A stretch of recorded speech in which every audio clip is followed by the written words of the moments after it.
Cast के बानी, हम छोट जात बानी तो इतना सतैब, इतना परेशान करब यार।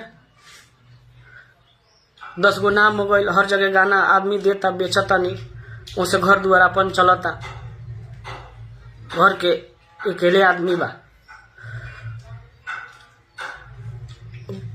अब बताई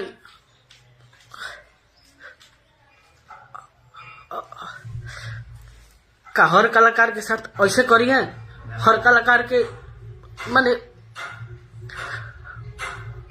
हर कलाकार कतना कट से आगे जाता,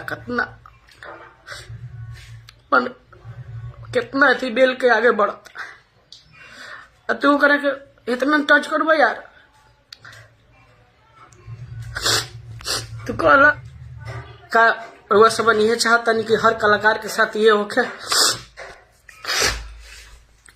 अगर वह चाहते हैं तो बोलिए, आज के बाद से हम गौना ही बजना ही आज से हम छोड़ रहा बनी रउआ सब मन के चलते। जब ऐसा बात लोग के इतना गायक के इतना कष्ट करी हम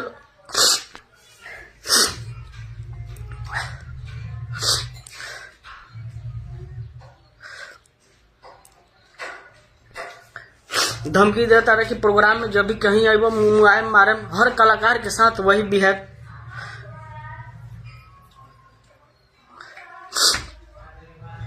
रउआ सब बताई, रउआ सब रउआ चाहता नहीं कि ना करी ना गाई या हर कलाकार के साथ ऐसे होखी सतावल जाई?